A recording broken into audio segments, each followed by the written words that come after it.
It is a comfortable chair over there. So today we get to the story of Belshazzar and the writing on the wall. Mene Tekel Upharsin, or Upharsin, or it's Parson or Upharsin. Mene Tekel Upharsin. I think it's Aramaic. And we'll get into the meaning of those words. This is a artist's rendition of the time that happened.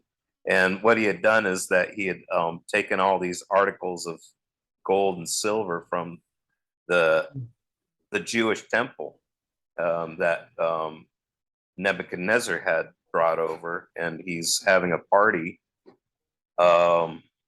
And this is actually, I know you like a lot of the historical stuff.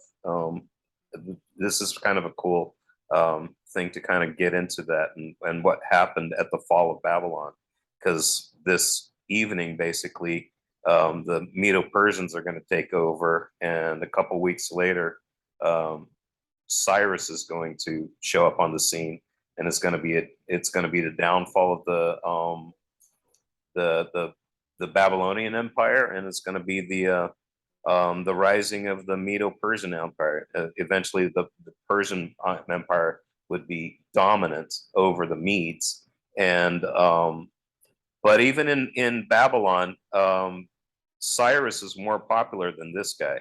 This guy apparently was a pretty good soldier and everything, but he was not a great politician.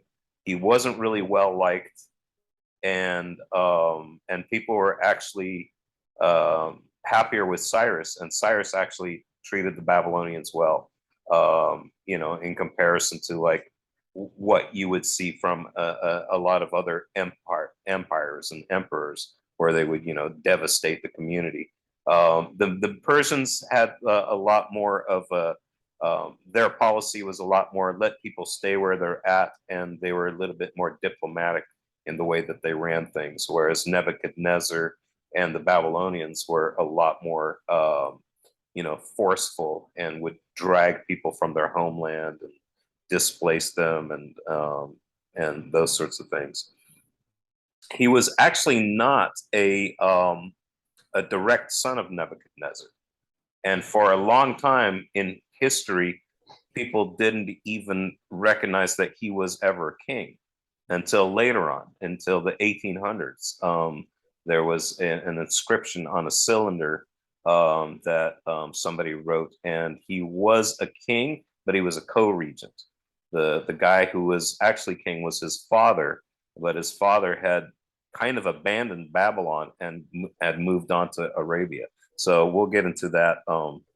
We'll get into that story here in a while. But you can tell from the story of Daniel here in chapter 5 that it has those things in mind in the background, believe it or not.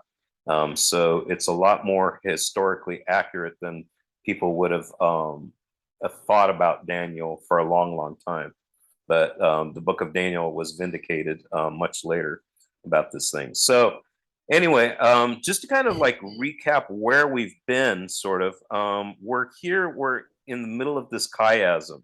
So you have the first chapter, if you remember, and then you have this whole section from chapter 2 to chapter 7, where it's this chiasm, where like the middle part of this is this chapter 4 and 5.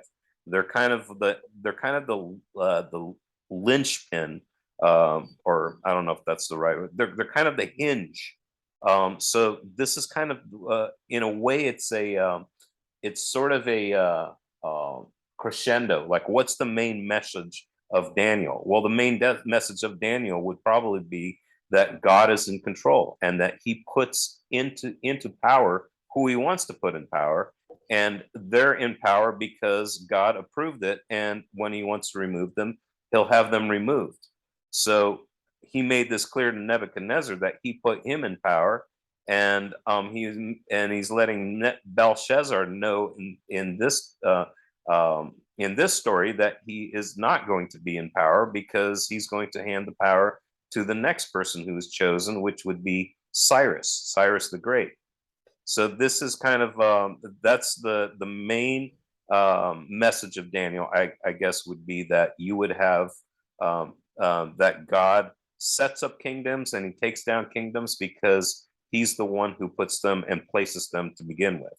Now, the beginning kind of like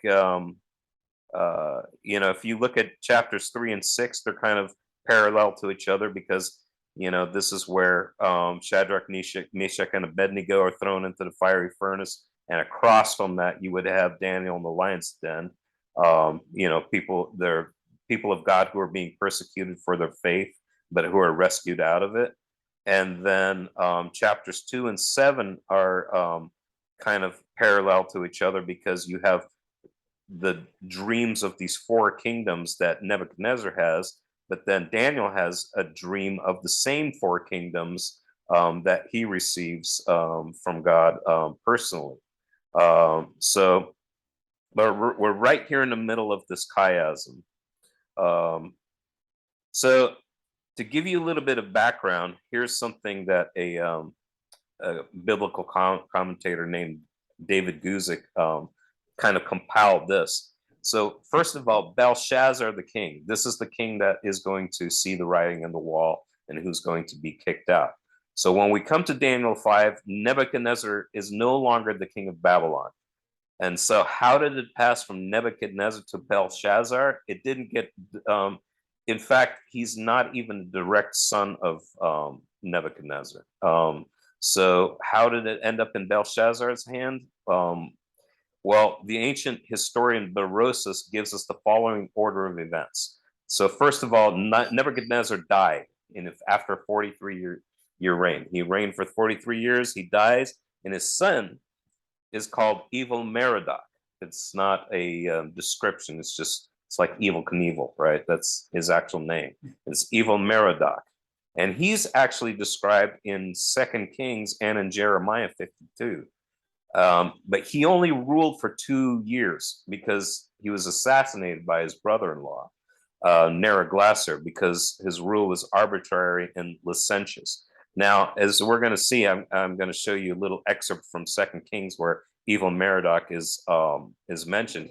He was actually very kind to the last king of Judah because Nebuchadnezzar had put him in a prison, but he gets him out of prison and he actually eats at the king's table and he's released from prison. So Evil Merodach did, he's not painted in a great light by history, but he was actually kind to the last king of Israel. So he rules for 2 years and he's assassinated by Neriglissar. Neriglissar, he's mentioned in Jeremiah by a Jewish rendering of the name. It's Nelgal-Sharezer. He ruled for 4 years until he died a natural death. He has a son. Let me see if I can say it. Laborossoarchad, and he was only a child, and he had diminished mental capacity. I guess he was developmentally disabled. He only ruled for 9 months, and then he was beaten to death by a gang of conspirators. So the conspirators, they appointed this guy named Nabonidus, and he's one of their gang, and he ruled until Cyrus the Persian conquered Babylon. So he's going to be ruling. This is actually Belshazzar's dad. His name is Nabonidus. Now, Nabonidus, he's part of this gang. He's not a son of Belshazzar. I mean, he's not a son of Nebuchadnezzar. What he is that he apparently marries one of Nebuchadnezzar's daughters. Okay, she comes up in the story, by the way. She's the queen.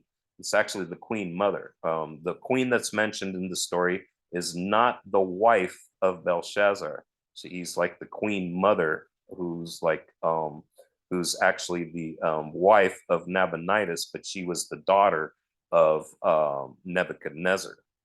Belshazzar is Nabonidus' son? Yeah, Belshazzar's Nabonidus' son. Now, from from here till who's the guy that just died? Nebuchadnezzar was around 8 years, maybe something like that. I was just trying to add it up. Something like that. let me see. I don't know when Nebuchadnezzar died, but what's going to happen is that the Persian Empire is going to roll in, and Babylon's going to fall in 539 BC.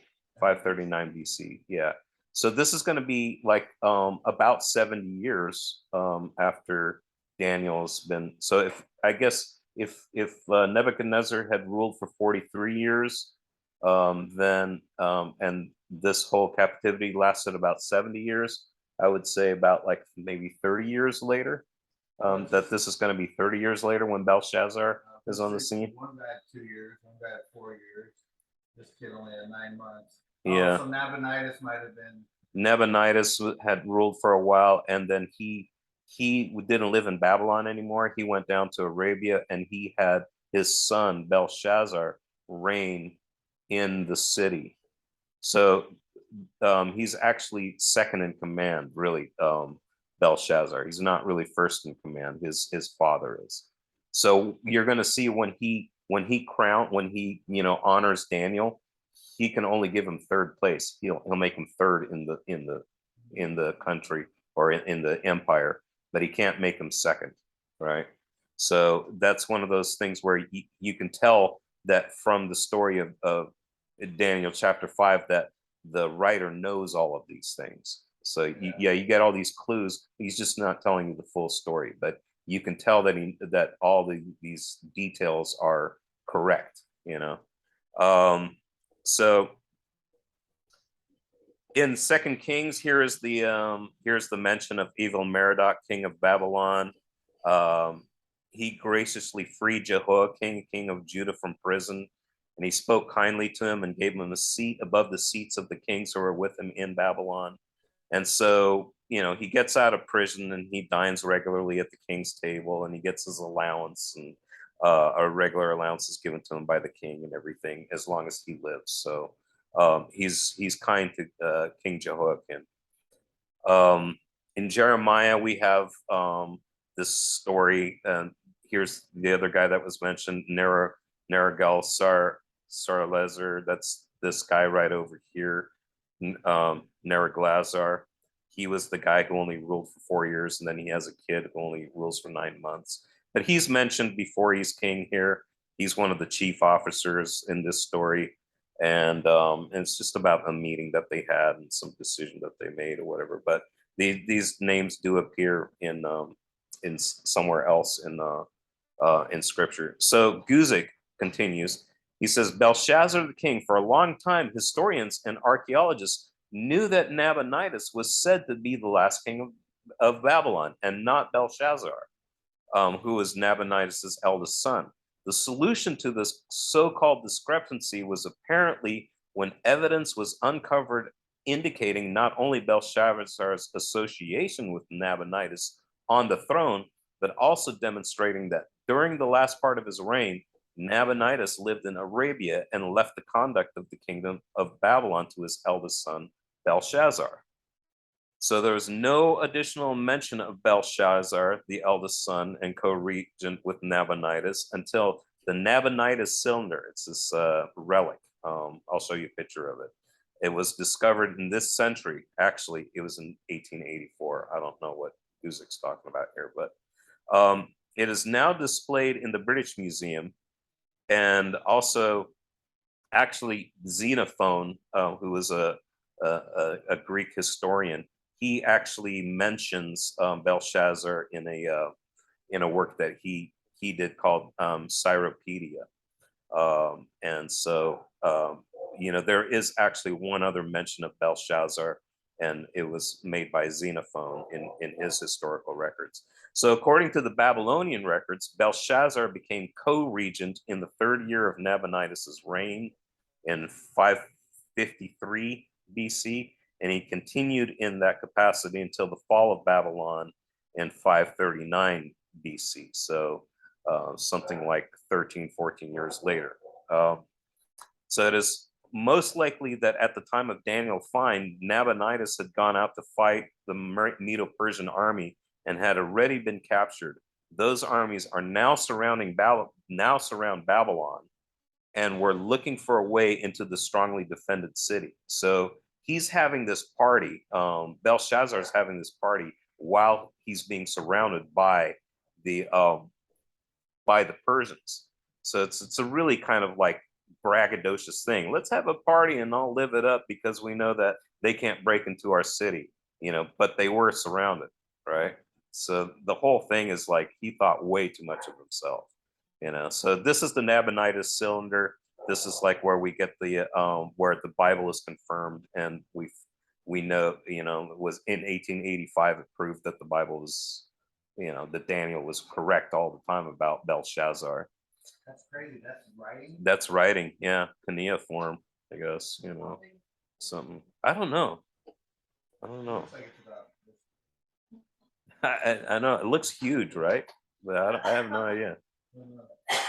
So from Encyclopedia Britannica, it says here Belshazzar had been known only from the biblical book of Daniel and from Xenophon's Cyropedia until 1854, when references to him were found in Babylonian cuneiform inscriptions. Though he's referred to in the book of Daniel as the son of Nebuchadrezzar. By the way, Nebuchadrezzar, that is Nebuchadnezzar. Nebuchadrezzar is the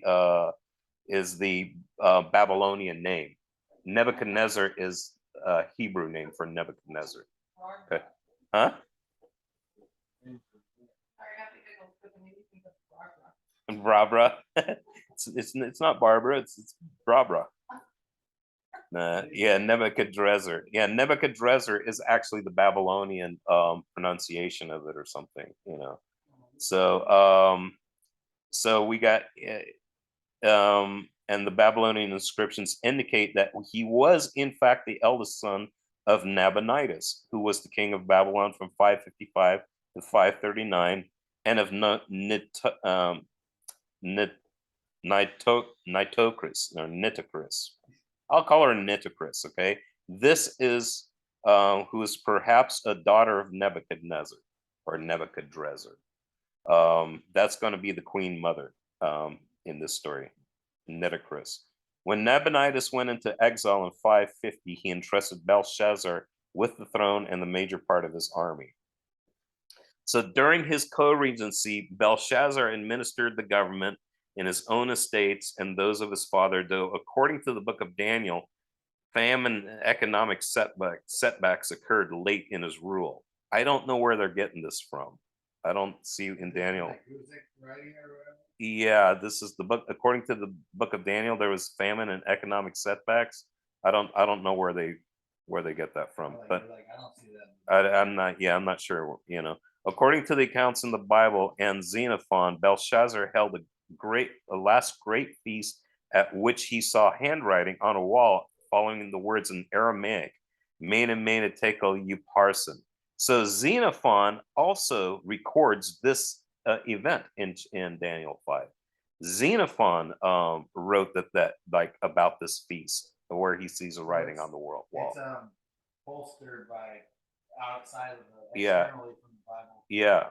A Greek historian records this, and he says,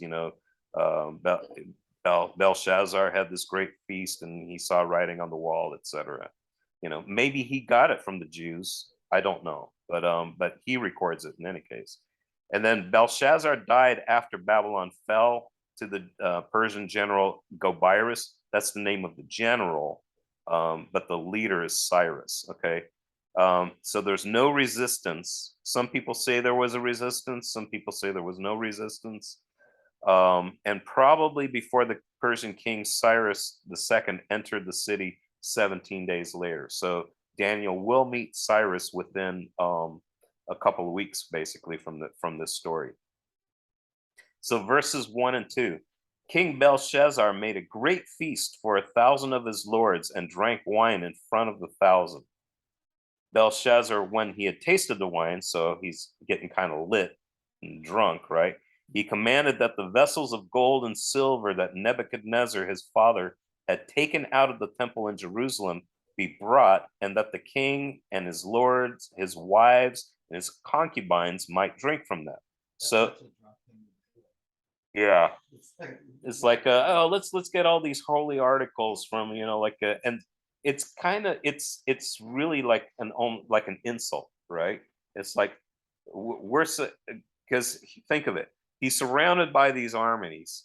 They're like, they'll never get in here, we're so fortified, and think how big their walls are. He's got like double walls, and he's like, they'll never break through, right? And let's have this big party. I'll invite like all these thousands of people. We'll drink wine, and apparently he had like a lot of what do you call it, supplies. He was not going to run out of food very quickly. They got the Euphrates running through, they got like water, they're pretty good. But what he's doing now is that he's taking these articles, these holy articles, and he's going to use them for his party, and so this is like, it's basically sacrilege. What's up, Aaron? I was just gonna say, it reminds me of when Paul, the Apostle Paul quoted, let us eat and drink, for tomorrow we die. Yeah, but he doesn't even think he's gonna die, So like, yeah, like eat and drink, and for tomorrow we die. He's like, let us eat and drink because we're not gonna die. And he's thinking we're like indestructible. He's being really cocky here. Then they brought in the golden vessels that had been taken out of the temple, the house of God in Jerusalem, and the kings and the Lord, his wives and his concubines drank from them. Now, think of this. His wives are here, okay?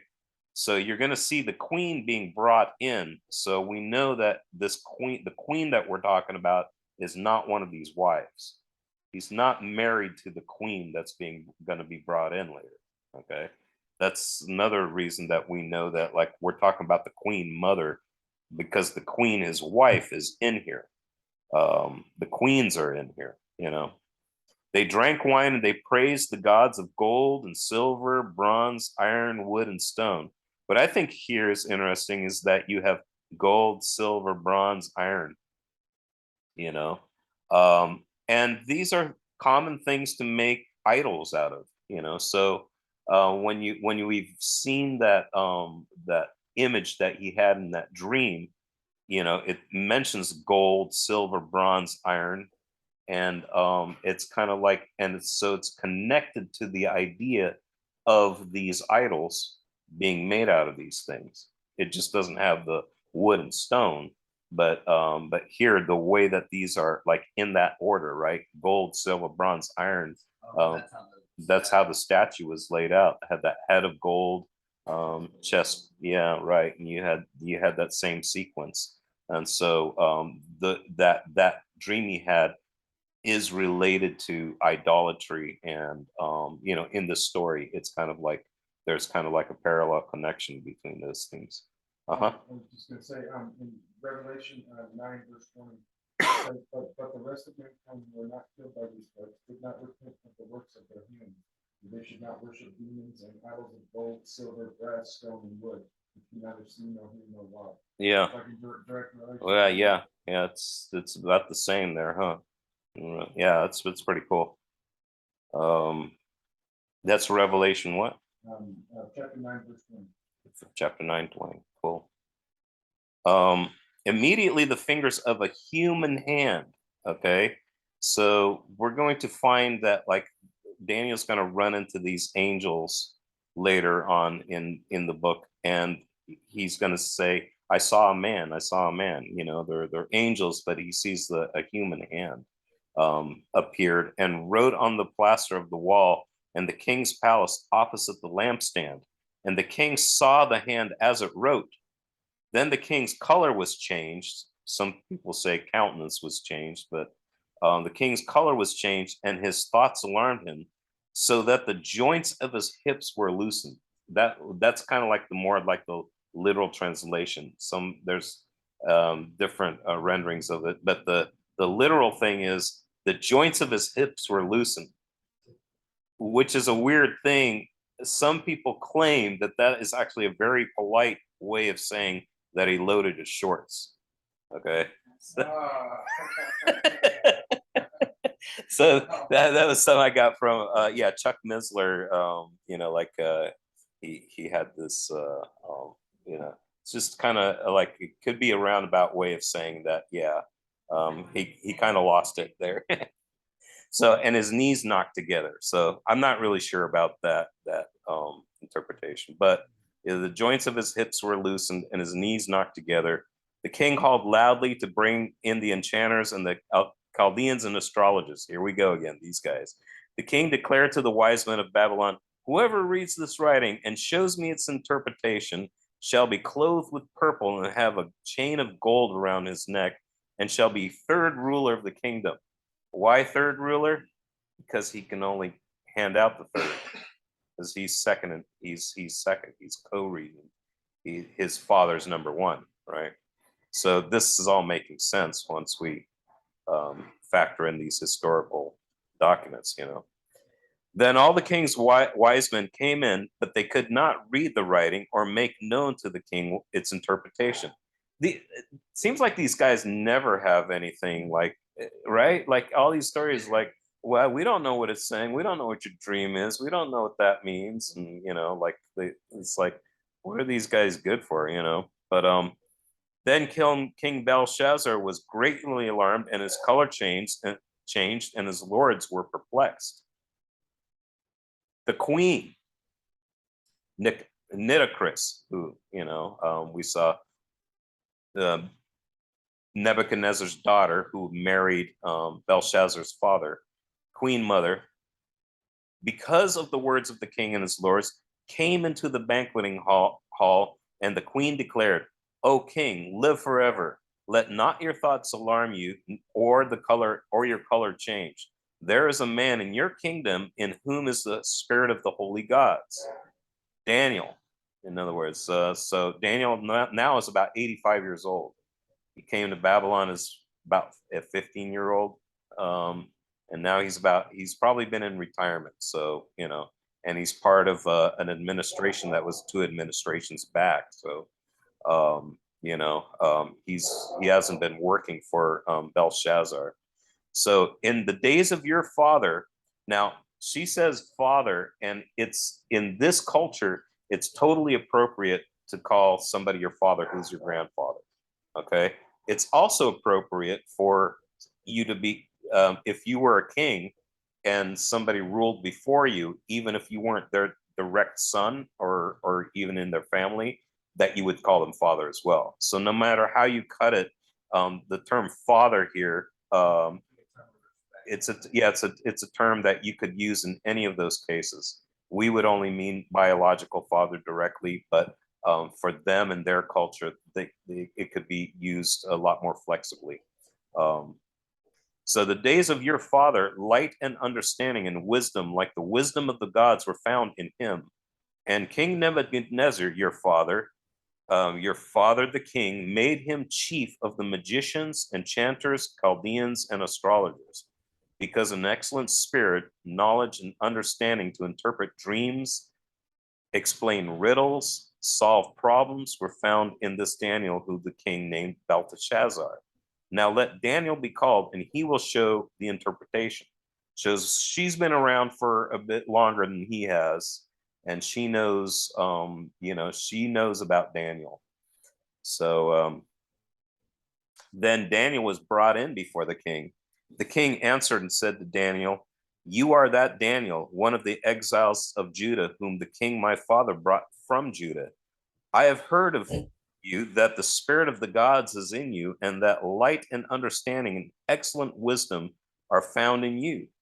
Now the wise men, the enchanters, have been brought in before me to read this writing and make known to me its interpretation, but they could not show the interpretation of the matter.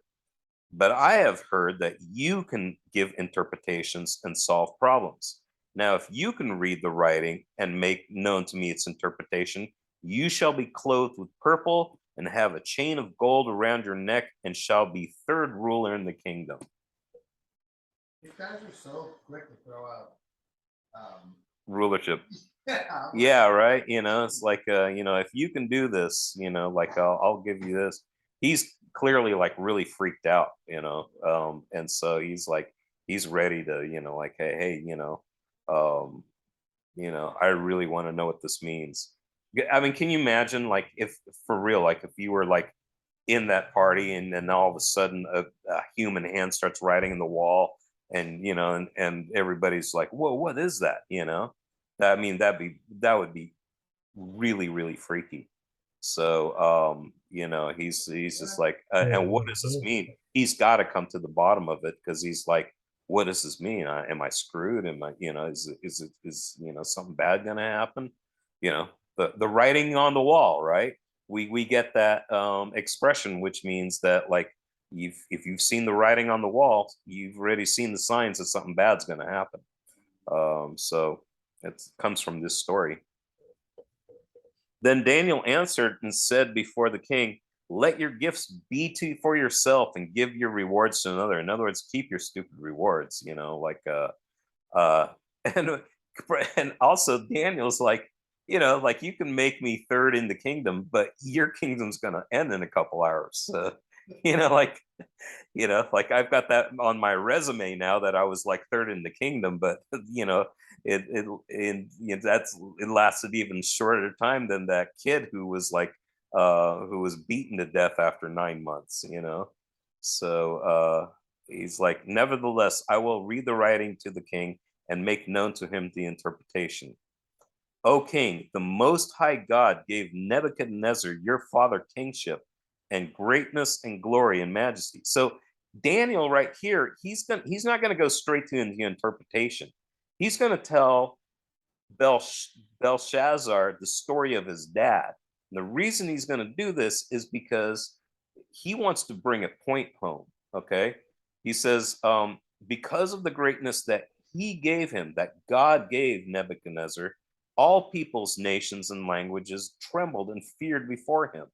Whom he would, he killed, and whom he would, he kept alive. But who he would, he raised up, and who he would, he humbled. But when his heart was lifted up, when he lifted up, remember that. When his heart was lifted up and his spirit was hardened so that he dealt proudly, he was brought down from his kingly throne, and his glory was taken from him.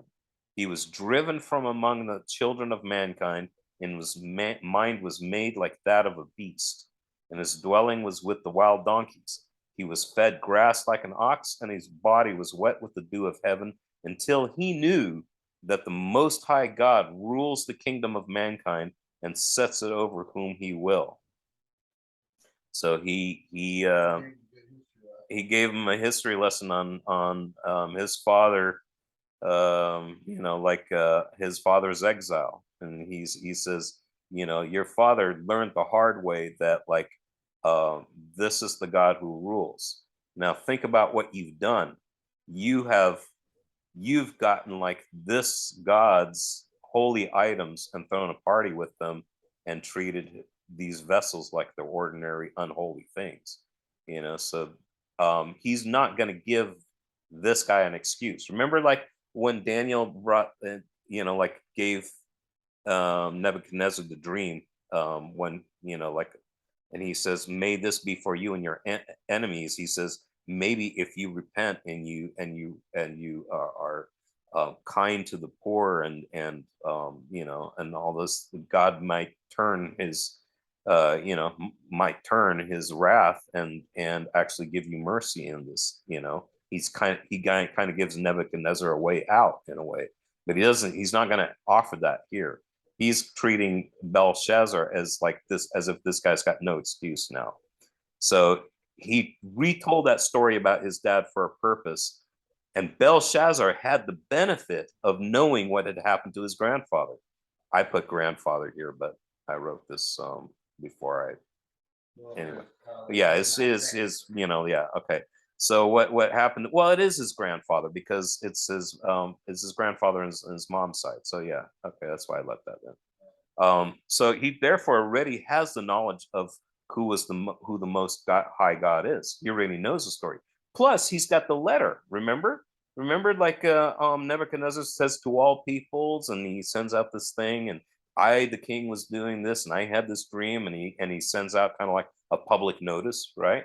So Belshazzar's had the benefit of hindsight. He knows this, just like we don't have an excuse, because we can walk into any bookstore and get a Bible, or we've been, you've been given the gospel, or you've been given a lot more, and more is given, more is going to be required of you.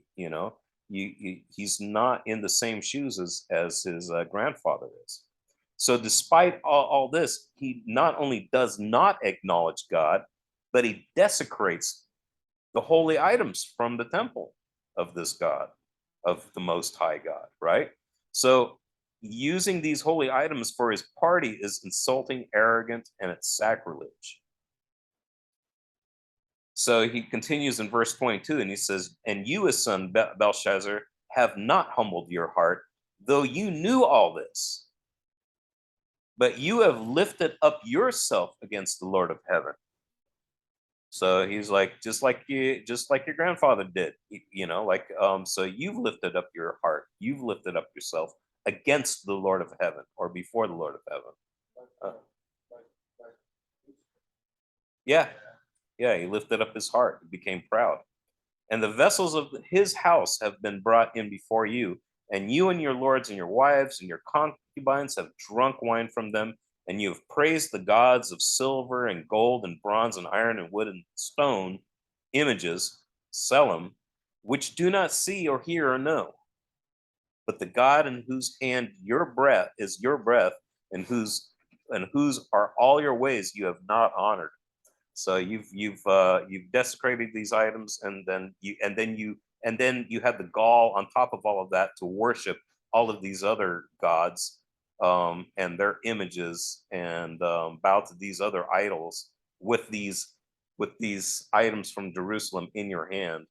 The whole thing's just kind of like, uh, you know, it's scandalous, right? "Then from his presence the hand was sent." Oh, yeah. So he's telling him, you have not honored. "Then from his presence the hand was sent." So you get this picture again. Remember, like where you have that heavenly council, like, what should we do?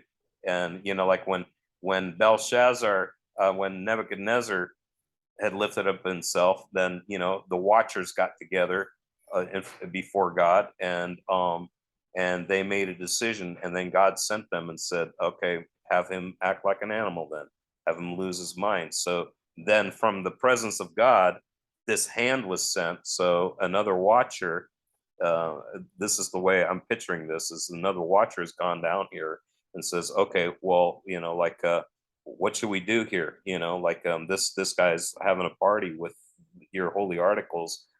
Okay, well, what about, like, somebody write on the wall like what he's doing, and then have Daniel interpret that, and God's like, "Okay, go ahead and do it." Now that's the backstory.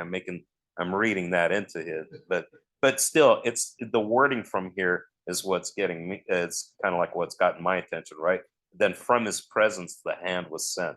So it's like, well, go and do it. So I think I think it implies like another divine council kind of meeting, right?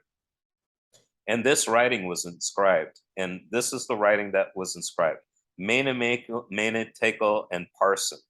It means numbered, weigh, divide.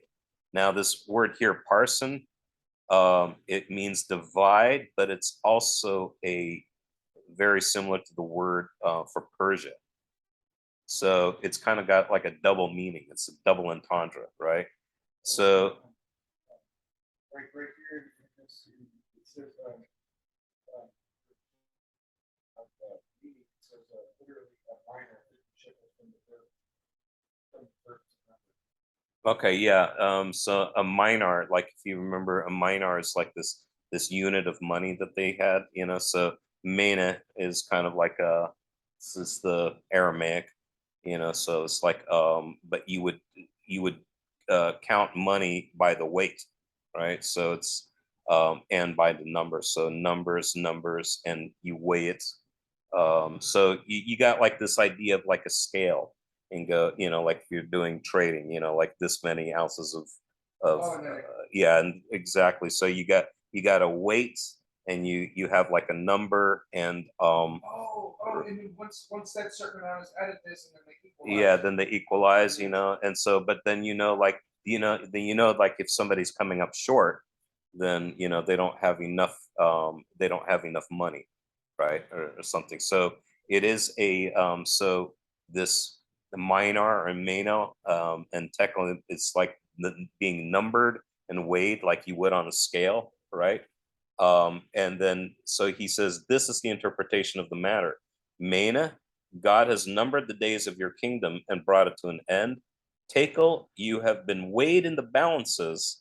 So here's the balances thing, and found wanting. So like you come up short, right? Perez, your kingdom is divided. So now we're going to divide it between the Medes and the Persians. So Perez means divided, but it also sounds very much like Persian. So it's kind of like the whole thing's kind of like a play on words, which you don't really get in English, you know. What do you think it meant by the? Oh, maybe you're gonna get that in the next part. Oh, what's Like that? about the Tikal part. Tekel is a shekel. So yeah, so it shows you right here. Tekel is a shekel, a unit of weight, a coin. So mina is a unit of weight and it's a value. Tekel is a shekel. You know, you've heard the term shekel before, right? A unit of weight and a coin. And then parson means two, maybe, or means half minus. So it's a divided mina or a divided mana. And Daniel's interpretation is an elaborate pun. So it means he has measured, he has weighed, he has divided your kingdom, and you've been found coming up short, and now it's being handed to the Uparsin, the Farsin, the Persians. So it's divided, you know, like a half weight would be, but it's given to you. So it's like a series of puns is what it is. It's a riddle basically, and Daniel's able to see what the riddle means. So it's kind of like so it's kind of like a whole bunch of things, kind of like all um, you know, a little like matrix of ideas coming together in a form of puns. But Daniel can see it, and he basically tells him, yeah, you don't really measure up in God's eyes. You've been found wanting, and yeah, your kingdom's going to be divided between the Medes and the Persians, which is kind of a divided kingdom as it is. So then Belshazzar gave the command, and Daniel was clothed with purple, and a chain of gold was put around his neck, and a proclamation was made about him that he should be third ruler in the kingdom. You know, not that that's going to do much good now. But here's the thing: there was not, unlike Nebuchadnezzar. Nebuchadnezzar he rewarded Daniel, right? And he actually even rewarded like the Shadrach, Meshach, and Abednego. But one of the things that came along with him rewarding is he would also say, now I know that God is the most high God, right? He's not even saying that here though. Belshazzar's not recorded here as really, you know, he's like, well, okay, you've earned your reward, Daniel, here you go. But he doesn't bow down to God. There's not like there's no record of it here. So there's no record of Belshazzar acknowledging the Most High here.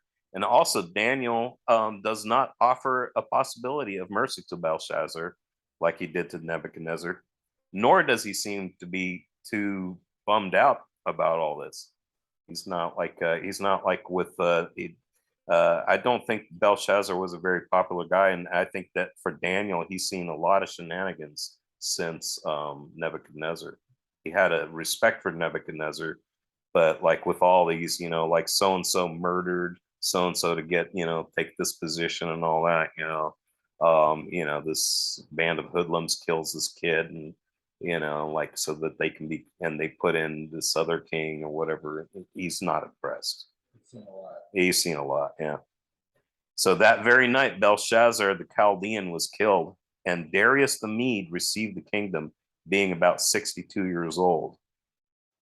Now, here's some more David Guzik, okay? The ancient historian Herodotus relates that the Persian king Cyrus conquered Babylon by diverting the flow of the Euphrates into a nearby swamp. So what there was is there was a swamp nearby. Remember, the Euphrates goes right through Babylon, right?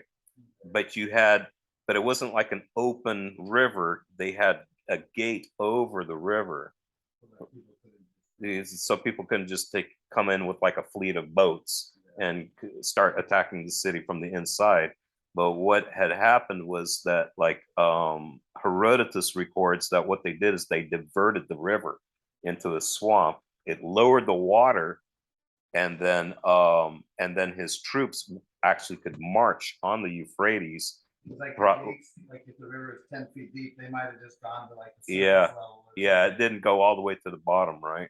Uh, So they were actually able to march through the water. They're probably wading in some water, I'm sure it wasn't bone dry. But they got under the river gates, but they still would have not been able to enter had not the bronze gates, because remember there's like 100 bronze gates around the city wall. You had an outer wall and an inner wall.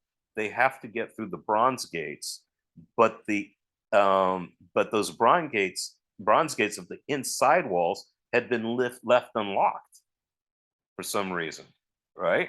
Which is phenomenal. Like either he was that cocky or there was some kind of an oversight or something was going on. But this is exactly what God had predicted in Isaiah 44 and Jeremiah 51. God opened the gates of the city of Babylon for Cyrus, and he put it in writing 200 years before it happened. So Isaiah is going to have a prophecy about this, and so is Jeremiah. And these guys are going to be like, have written about it and been long dead before Cyrus is ever on the scene. And he names Cyrus by name. Okay. So think of this. so Cyrus wasn't even born yet. No, Cyrus wasn't born when Isaiah wrote this. It says that Cyrus, my instrument. Yeah. Here's the okay. So this is what Isaiah wrote. Okay, Isaiah's been long dead by this time. Okay, it says here, "Thus says the Lord, who says of Cyrus, He is my shepherd, and he shall fulfill all my purposes. Saying of Jerusalem, she shall be built, and of the temple, your foundation shall be laid. Thus says the Lord to his anointed." He's calling Cyrus the anointed, whose right hand I have grasped to subdue nations before him, and to loose the belts of kings, to open doors before him, that the gates may not be closed. So he's talking about like the opening. It sounds like he's talking about the gates of bronze being open in Babylon, right? Open doors before him, and that gates may not be closed. I will, it's crazy, right? Like the gates of Babylon were left open. That's how the armies got in. I will go before you and level the exalted places. I will break in pieces the doors of bronze and cut the bars of iron. I will give you the treasures of darkness that hoards in secret places, that you may know that it is I, the Lord, the God of Israel, who calls you by your name. So, and for the sake of my servant Jacob and Israel, my chosen, I call you by your name. I name you, though you do not know me. So That's really deep. This is like a really straightforward prophecy. yeah. Now I'm going to be completely transparent about this. We don't have proof. Like if you're going to be a critic, you don't have proof that Isaiah wrote this before then, because we don't have like a translation of Isaiah. Okay. There's not an original. That we don't have. No, the oldest copy we have is from the Dead Sea Scrolls, which is about 150 years before Christ. But that scroll is a lot older than that, but not much older. So, but here's the thing: is that like you're going to see things in Daniel which predict things after Daniel, right? Now, critics will say, well, he must have written that after the fact. The problem with that is that it was already translated into Greek in the Septuagint before some of those things happened. So it's kind of like they don't really have a case. So and I don't see you almost have to do this thing where like you have to set up a second Isaiah person writing with the name Isaiah hundreds of years later to make that work. The critics will say that that happened, but as we've seen, we've already seen how like the Bible can be silent on some or have something in there that historians think, well, the Bible's just being ignorant here. But then later on, even if it's thousands of years later, something comes up like that cylinder, and you go, no, Daniel was very right on, you know. So, you know, are we going to find something later on that's going to prove Isaiah was much older? And it could be. But we see this pattern all the time. We know for sure that if God gave a prophecy through one of his prophets, Right. that God's gonna bring that to pass. Yeah. No kidding. And It's gonna speak for itself, you know, when it's being fulfilled. right. So like, you know, when Moses was in the desert and he goes to this place and that place and that place, a lot of times archaeologists were like for centuries were like, we think these places are made up. There's no place like that. We've never found a place like that, until they do find a place like that under some dune, you know, and some wind, you know, and then they find this and they find that. And then, so you always have like these, you know, like it gets confirmed again and again and again, but they always like hold on to the, well, we don't have proof of this. It's just, it's just the pattern that like you see all the time with this, you know, like they couldn't even find Nineveh. They thought Nineveh was a made up city for a while. And then until somebody was out in the desert and they were like, wait, what's that over there? And they found the city, and it was the dimensions that are mentioned in the book of Jonah. So, you know, but okay, so imagine this, that you know, this is kind of like a fictional backstory, okay? Can you imagine Daniel, okay, at this time when Cyrus a couple weeks later shows up on the scene? Daniel's got this scroll right here, Isaiah 44 and 45. He's got this scroll in hand. Daniel has it. He's got to have it, right? And because he already, you're going to see that like he's going to pray later on. It records Daniel that he actually goes to the Lord in prayer because he's going to he's bringing up to the Lord this prophecy in Isaiah. And you know, because when he does the quote unquote Daniel fast, this is the thing that he's bringing up because he knows that this has got to happen, right? So when Cyrus shows up on the scene, Daniel's got a copy of this scroll. He knows it by heart already. So he could conceivably go up to Cyrus and go, "Hey, one of our prophets wrote about you, you know, and like read this." Do you think Daniel knew all those writings though? Like, well, see, because like in Dan. Jeremiah scroll through here.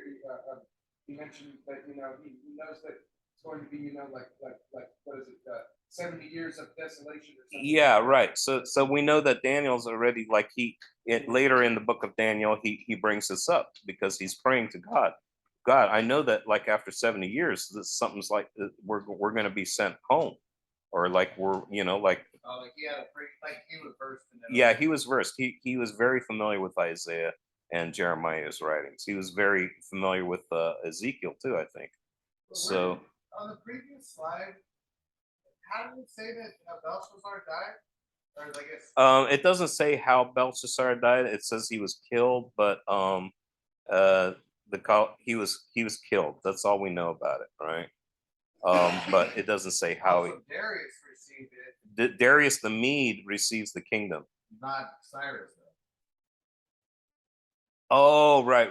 Darius the Mede. So I'm sorry. I jumped all the way to Cyrus. Cyrus is a bit later, but King Cyrus conquered Babylon.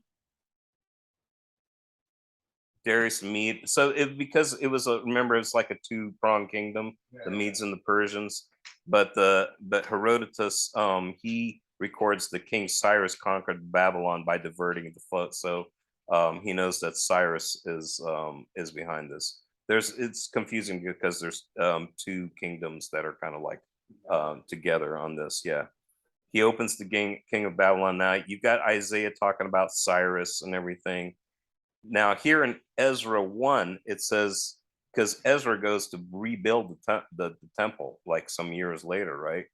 In the first year of King Cyrus of Persia, in order that the word of the Lord by the mouth of Jeremiah might be accomplished, the Lord stirred up the spirit of the king of Cyrus of Persia, so that he sent a herald throughout all his kingdom, also in a written edict declared.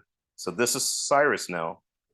Thus says King Cyrus of Persia, the Lord, the God of heaven, has given me all the kingdoms of the earth and has charged me to build him a house in Jerusalem in Judah.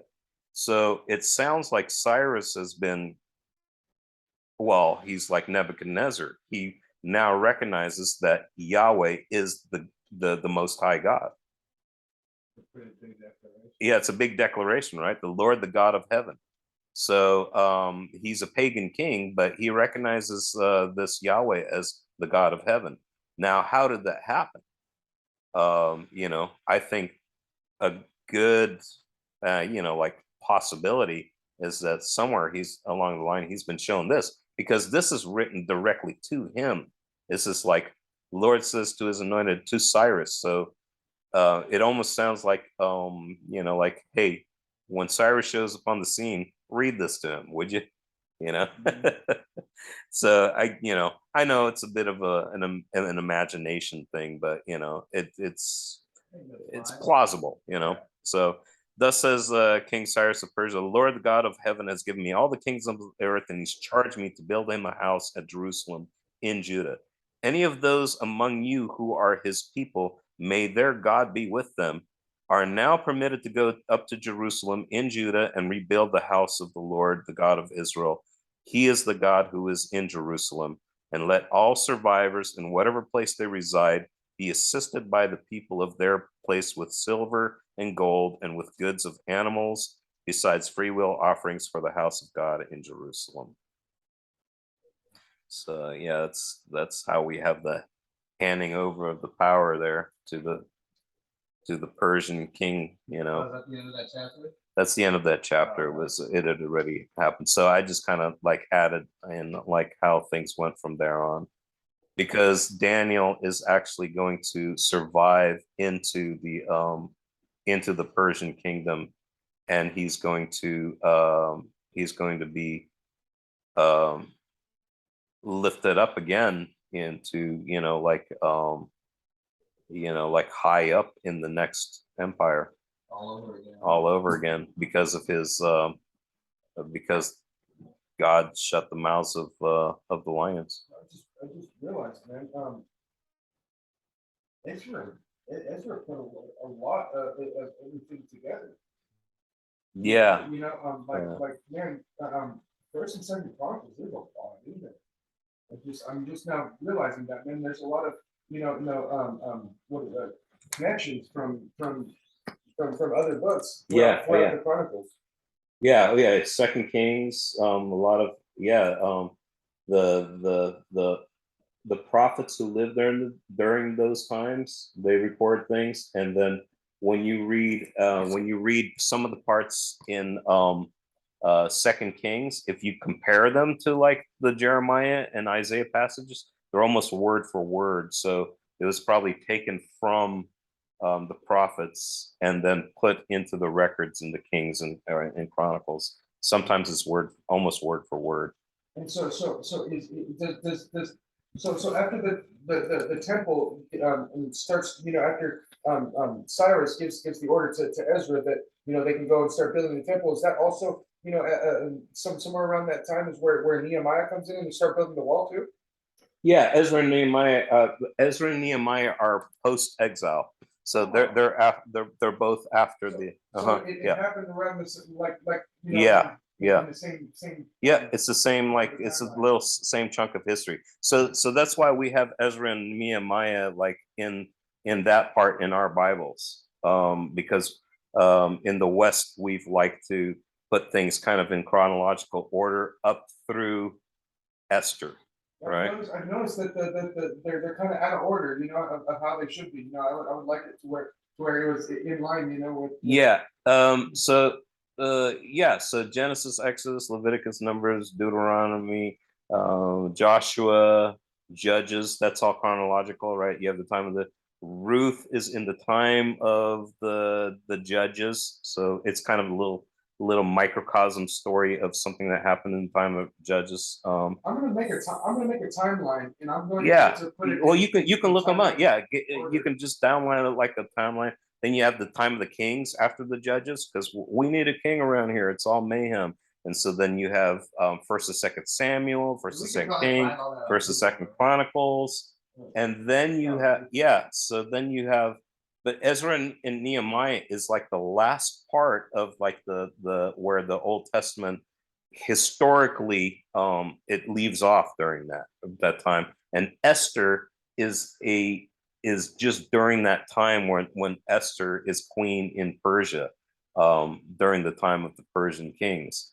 But we don't have anything in the Old Testament which is beyond the time of the Persians. So we don't have the Old Testament doesn't cover anything in the Greek and Roman days until Christ.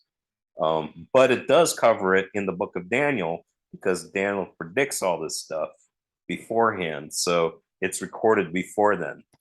Yes, And, and then this makes more sense too.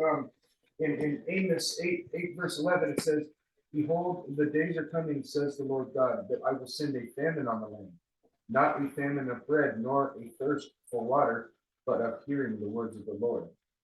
So there's like a gap there. Yeah, they're called the silent years, right? A big gap, yeah, before the coming of Christ, who is the Messiah, who spoke God's, he's the Son of God. Yeah, you think about like and the word of the Lord was rare in those days. You hear that like in Moses' time. And then it makes more sense as to why in that period that the words of the Lord, the famine of the words of God wasn't being heard for that space of time. And then in the mention of in Gamaliel in the book of Acts, it says that Gamaliel said, "Oh, there's, don't you remember this guy rose up, claiming to be somebody, and then this other person claimed, rose up claiming to be somebody, Yeah, and they all came to nothing, so that period, that time gap from not hearing the words of the Lord, produced, it seemed like, Yeah. some kind of, yeah. Produced what? so There was a lot that went in on like, because claiming to be somebody, but and they Like a were. lot of- yeah, that was like way pretty, that was already like into the first century and stuff like that, where Gamaliel is talk about that. But I think that like we call them the silent years because the Bible is silent between the Ezra and Nehemiah, and then stuff that happens in Matthew, Mark, Luke, John. But as far as history goes, there was a lot that went on. The Maccabean revolt and all the things surrounding, like Hanukkah, and yeah, that stuff is really cool to know. And we have books that you can read that have accounts of that stuff, like First and Second Maccabees, which you read First and Second Maccabees, right? Or I've read little parts of it, but it's hard to read. I read a little bit of the first one, and that's how I find out about Antiochus Epiphanes. Yeah, that's how you find like the horrible things he did, and like how much the Jews like suffered under him, and how much they stood up. So like yeah, it was basically he was so that's kind of like the thing that like Daniel's going to start predicting some stuff about Antiochus Epiphanes, because Antiochus Epiphanes is like about as close to an antichrist figure as you can ever think, because he goes in, he desecrates the temple. He's Nero too, though. Yeah, but he sets it up to Zeus, and then every day he brings somebody out into the courtyard and tells them to worship one of the pagan gods, and if they don't, he's going to torture them in front of everybody. He did that every day, and so you have all these stories about like how they would refuse to even eat pork or do anything against Yahweh. And so when you're reading, when you read like the Hall of Faith in Hebrews, I think that like the writer of Hebrews is citing some of those stories too, because they refused to they stood up and they in What because does he say in Hebrews? um Oh, so That people were resigning. there's a couple of references there that most commentators will say that it might be from a couple of the stories that you read in the Maccabees. Know about the rest of the Bible. Yeah, because it says because they were like looking for a better resurrection, right?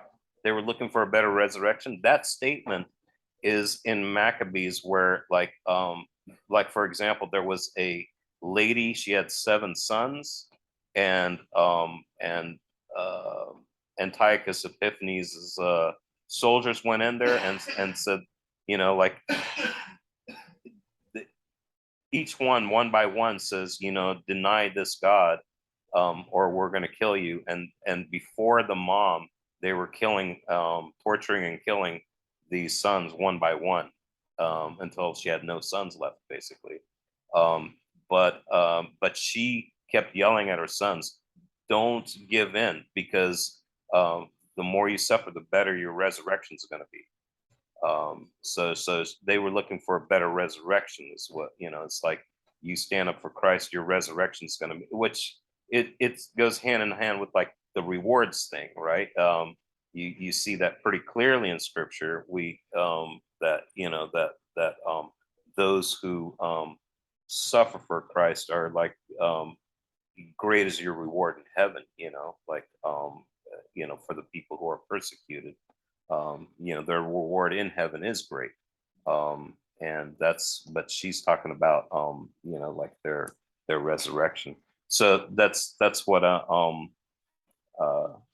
lot of commentators will say, have a note about like the Maccabees and stuff like that. But the whole story of Hanukkah comes from those books. You know? Yeah. It seems like that's when the Jewish culture kind of formed a lot of the modern Judaic. Yeah, the practices the that Pharisees. that time. Yeah, the Pharisees kind of came from that tradition. So the Pharisees were connected to that history and so it's kind of weird because you had that heroic time like right there with the Maccabees, but really quickly they became corrupt. Because in the Old Testament, you don't really hear about the Pharisees and Sadducees and Sanhedrin and all that. In the Old Testament, that none of that exists in the Old Yeah, it's all Testament. in that in That's all in the in between. Yeah, that all developed there. The men had to fill the space with their own pride. Yeah, Sadducees and Pharisees, you know, like their history goes back into the time of the Maccabean revolt, and you know, there's like political developments that happened there, and the Sanhedrin. Oh, what do you call it? The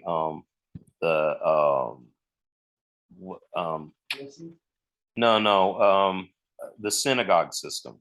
There weren't synagogues in the Old Testament. Synagogues were kind of like a way for you to practice it in your Judaism in your own town or whatever. But before, you know, in the Old Testament, it was all about Jerusalem. You went to Jerusalem, you went to the temple to worship, but there weren't synagogues. Synagogues happened in that in between time too. I was wondering about that too. Yeah. When did that? Yeah, it was yeah, because you know, like So it's ever since the exile, when they came back yeah, to the new temple, it never was the same as it was. no, it wasn't the same. Plus, you had a lot of people like still spread out all over and not in Israel, and it wasn't really feasible even to like go to Jerusalem all the time, you know. So they made the synagogue system for Jews to be able to worship in their local communities. Of the scattered tribes. The scattered tribes, yeah. So our church systems, with you know, like local worship centers, is modeled after the synagogue system.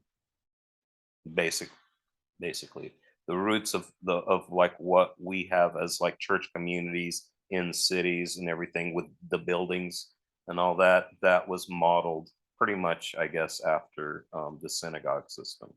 You know, So, you know, what's incredible is, how these factions of Judaism developed in that Yeah. that silent window there.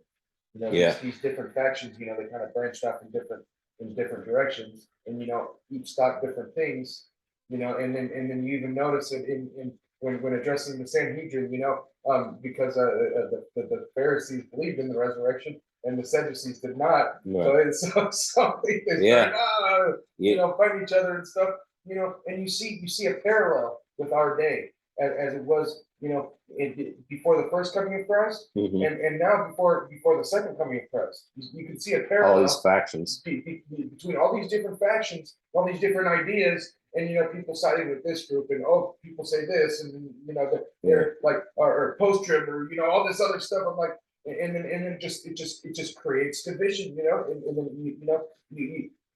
like an Amos 3:3, can two walk together unless they are agreed?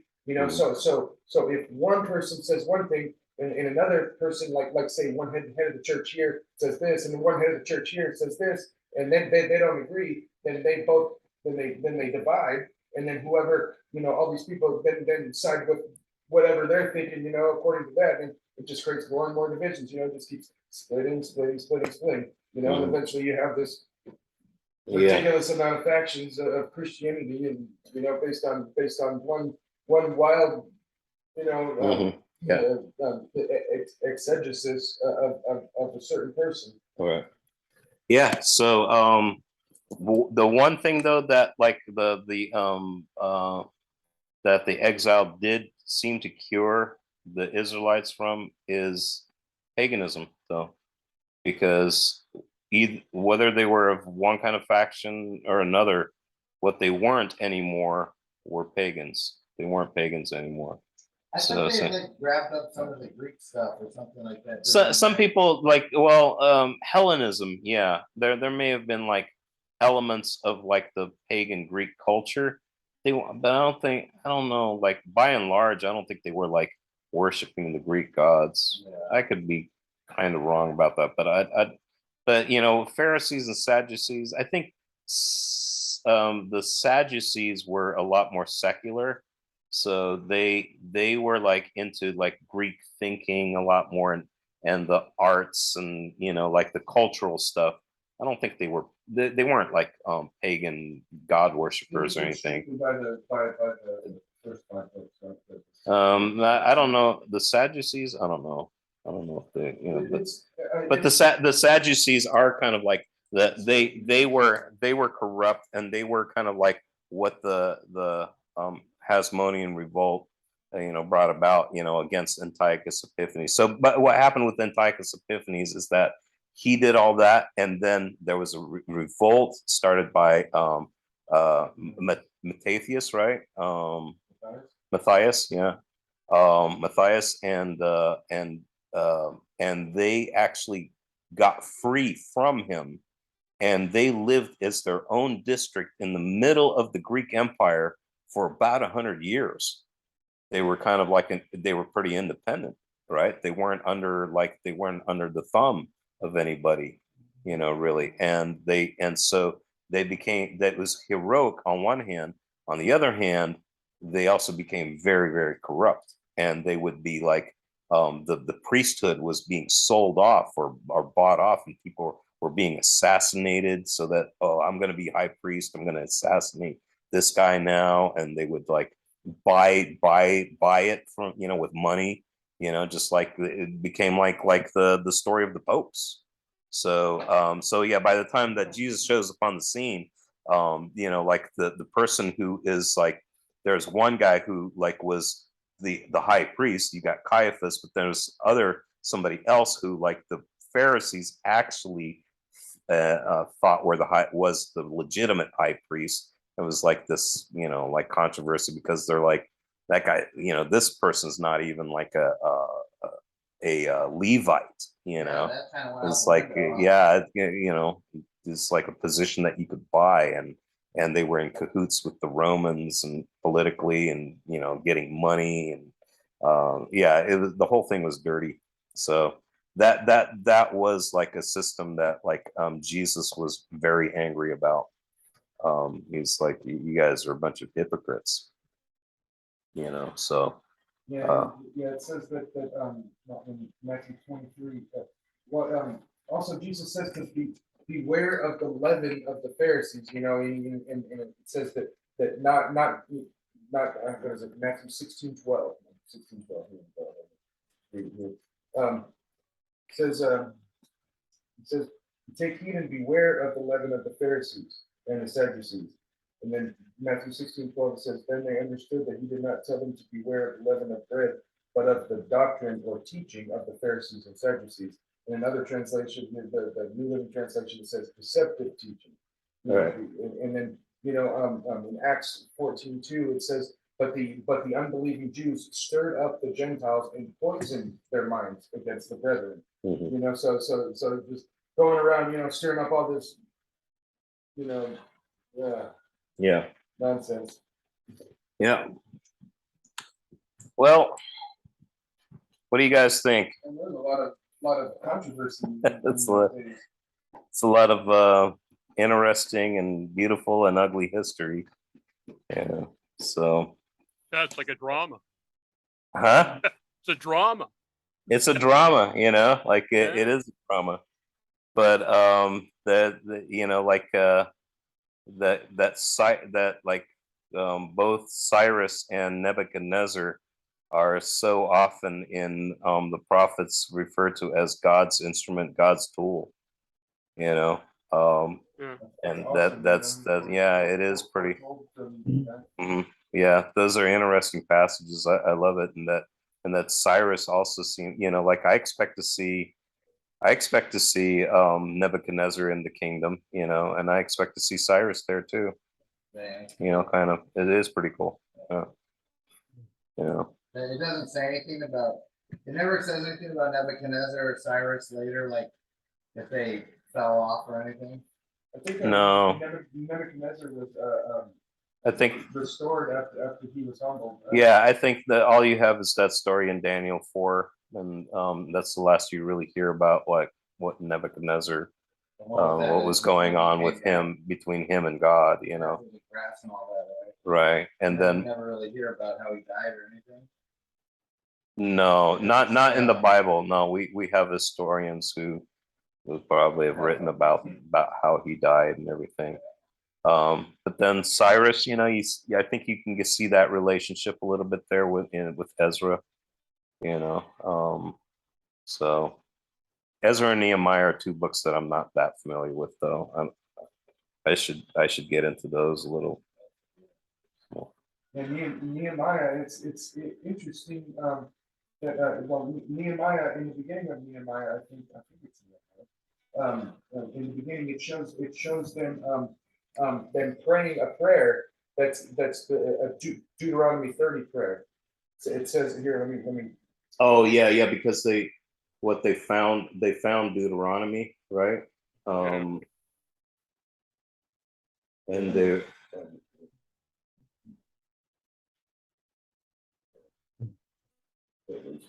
That's in the tabs here. It's hard to find it. Right here. Yes, it's in. I think it's maybe it's.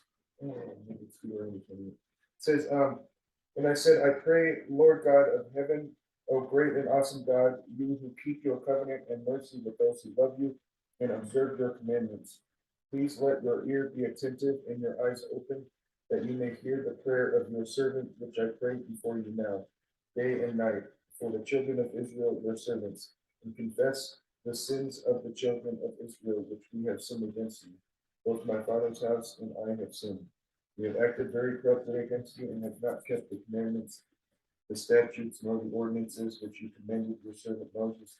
Remember, I pray, the word that you commanded your servant Moses, saying, if you are unfaithful, I will scatter you among the nations. But if you return to me and keep my commandments and do them, though some of you were cast out to the farthest part of the heavens, that I will gather them from there and bring them to the place which I have chosen as a dwelling for my name. Now these are your servants and the people whom you have redeemed by your great power. and by your strong hand.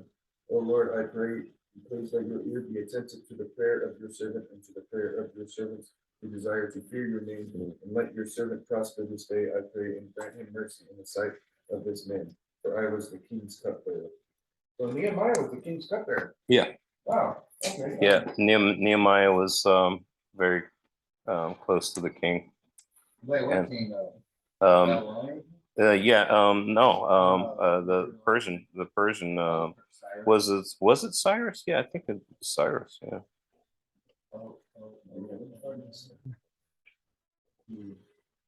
Hey, Mark, can you go back to that one of the slides? Or, I mean, I just want to see. Okay. Here we go. Yeah, it's in Deuteronomy 30.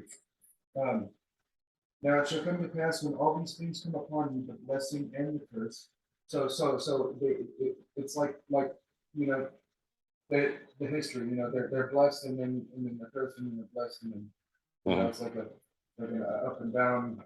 Do you Um, do you have an idea where? It's funny, right? When I said that, I was like, dang it, that's Well, hard. let's see. Yeah, I had an idea in my head about it. the Belshazzar. It was it from a one of History. um Or maybe it was about the Ezra and the verse from Ezra, yeah. like in the I didn't realize so much of the Bible, like it's more, some of it's going on at the same time. Like than I realized more before, like chronologically. Well, like Ezra, he comes chronologically in the Bible after Daniel. yeah, it's after Daniel. Yeah. Like I was surprised when I never thought about the thing from Isaiah. Did you read the one from Jeremiah? What it said too? I know you said there was something from Jeremiah, but Jeremiah 51, 57, and I 58. don't think you clicked on it. No, I didn't. Let's look it up real quick. Jeremiah, what did I say? 57. What did I just say? Oh, I thought you had it. 51, Yeah, 57 to 50. 51. So let's see.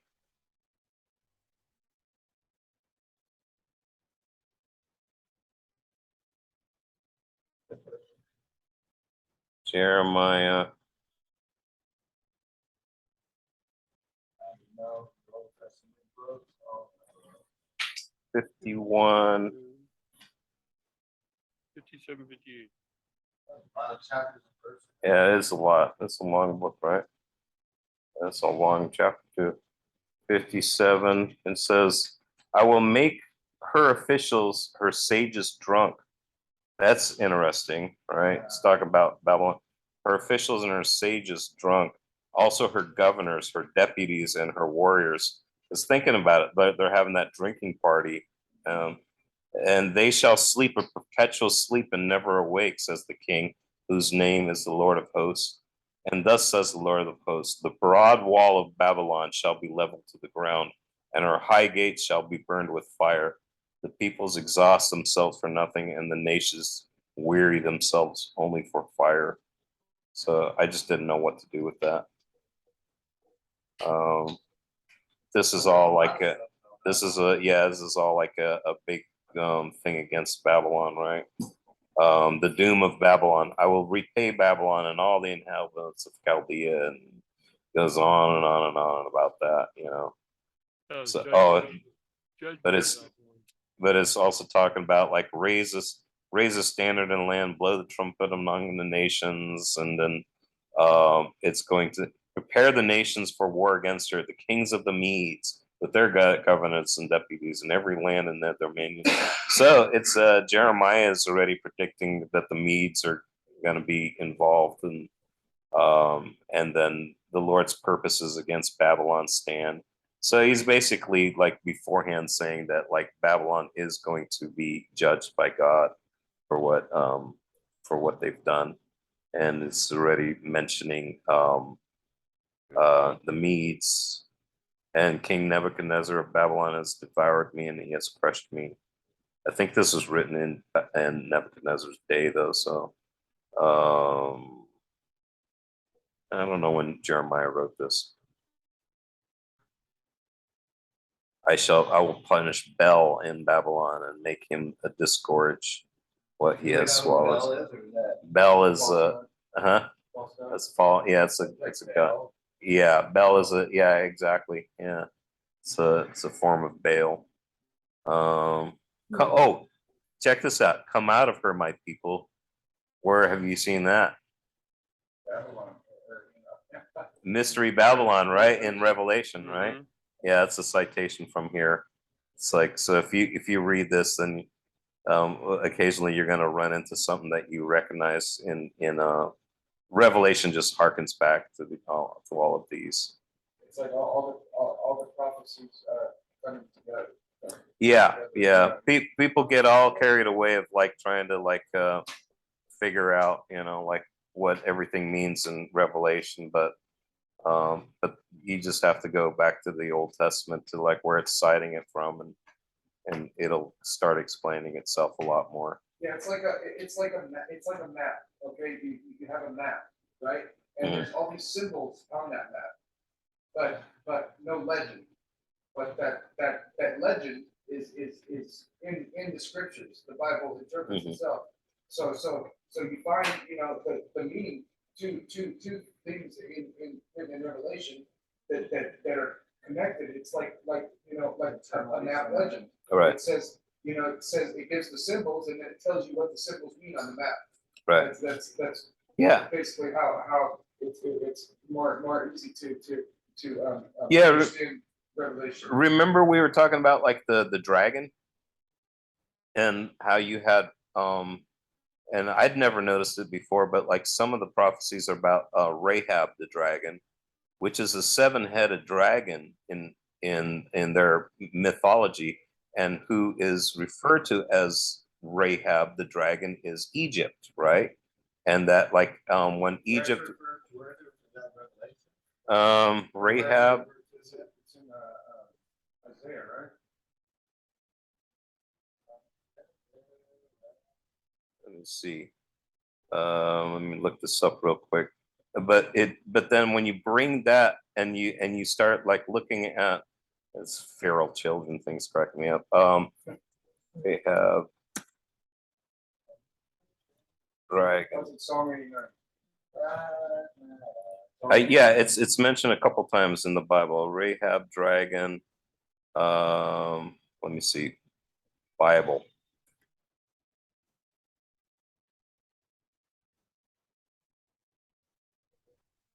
Um,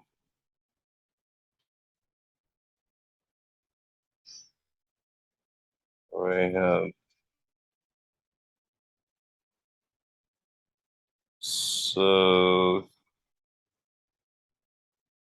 So in Isaiah 51:9 it says, "Was it not you who cut Rahab to pieces?" That means Egypt, actually. You who pierced that monster through? Was it not you who dried up the sea, the waters of the great deep? So this is the crossing of the Sea of Reeds, right? Was it not you who dried up the sea, the waters of the great deep, who made a road in the depths of the sea, so that the redeemed might cross over? So Rahab, um, it's a sea monster of an ancient myth, and Oh, that's not spelled Rahab, like the Rahab the prostitute. it has nothing to do with Rahab the prostitute. Oh. No, I'm sorry, no. And to Egypt to help is utterly useless. Therefore, I call her Rahab, the do nothing, in Isaiah 37. But what you see, so when you get to Revelation 12,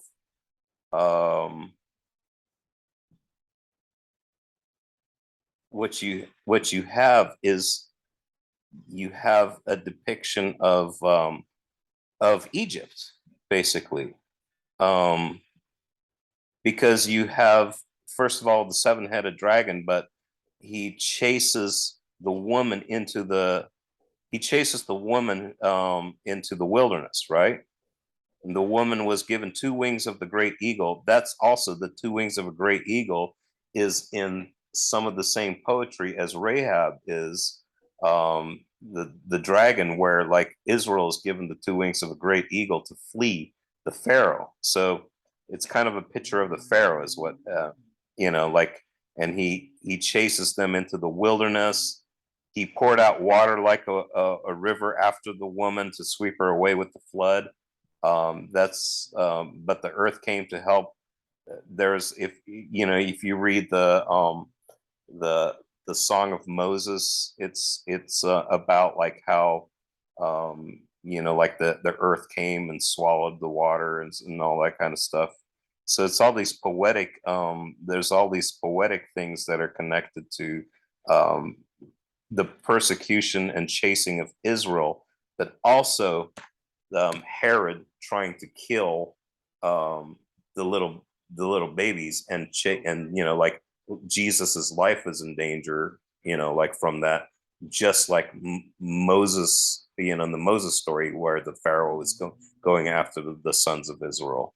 So, but all of that imagery, you go back to the Old Testament and you get like a much better picture about what something like Revelation is all about. And I think it's just a roundabout way of saying, you want to see what it's talking about, just go to the Old Testament, and with the good commentary, they'll connect all of those dots for you, and you'll go, oh, it's not just an arbitrary picture of something. You can kind of think through the things. This is a picture of Pharaoh. It's also a picture of Herod. It's a picture of the sons of Israel being in danger and the sons of Israel fleeing into the wilderness, but also the story of Jesus. But it's also a prophetic story about something that's going to happen with the people of God in the future, where like they're being chased down. It's like he's going to go after the rest of her offspring who are Christians. So that's That's been happening since. that's been happening since that's been happening for the last 2,000 years. Not so much in America, but around the world. Yeah. Yeah, America didn't even start till what, 1776? Yeah. So anyway, we've gone on quite a while tonight. So I think First colonies, Very Yeah. interesting. it's a lot of like as usual, we have our rabbit trail there, And next week, Daniel 6, and we'll have we'll see you guys next week for Daniel 6. All right. All right. will do. Thank you, Mark. Okay. Thanks. See you guys. Have a Thanks for great week, guys. all right. Mm. You too.